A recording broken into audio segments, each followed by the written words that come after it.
I want to make it very clear. This virus is still here. It has not gone away, and it will not go away until we have a vaccination. And that may be hopefully at the end of this year or another year or two.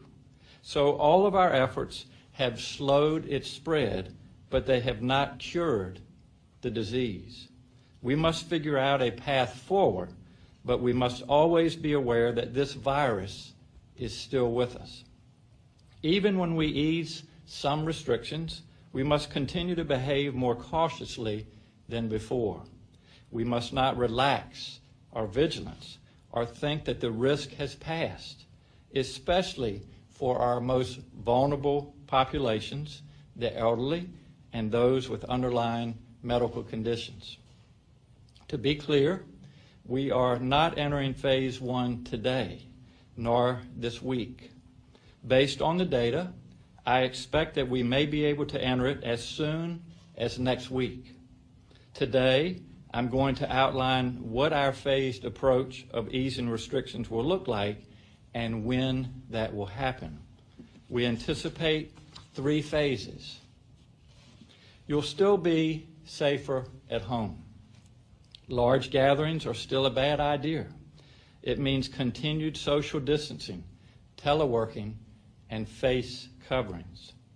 But it also means that we're moving forward.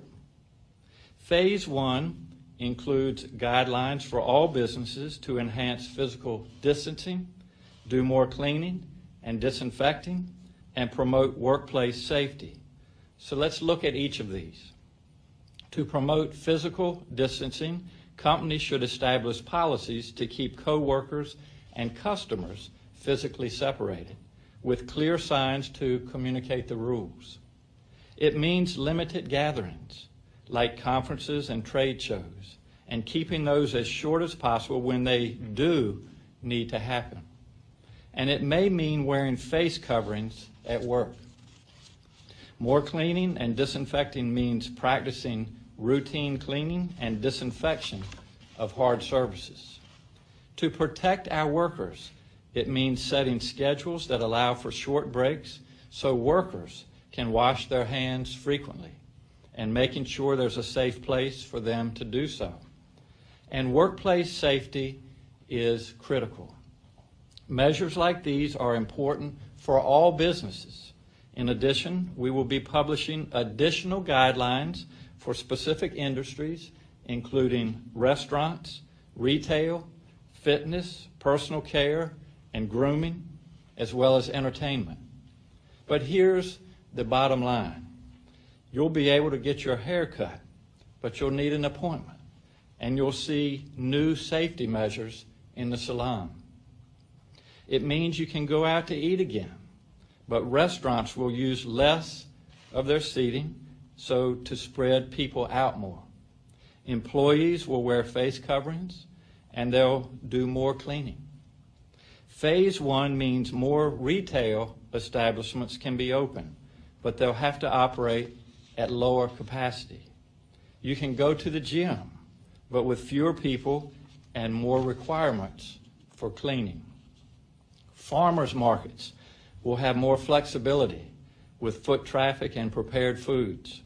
Our farmers markets are important as we really get into the growing season. We will accommodate the needs of churches and houses of worship to gather in person, but social distancing still matters, even at church. We anticipate phase 1 could last about 3 weeks, consistent with CDC guidelines.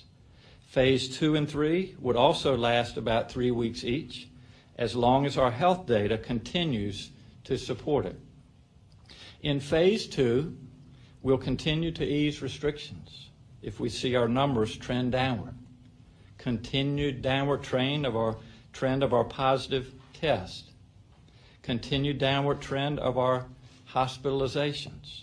Stable capacity of hospital bed and intensive care. Stable supply of PPE, and continued robust testing and contact tracing. To move to phase 3, we're looking for no evidence of rebound for a sustained period period of time. So let's talk about timing. I will extend Executive Order 53, which is the order that restricted certain businesses and banned gatherings of more than 10 people through next Thursday night, May the 14th. We will adjust the current stay-at-home order as well, emphasizing safer at home rather than stay at home. That gives us an additional 2 weeks to watch the data and determine if we are meeting the metrics we need to see to enter phase 1.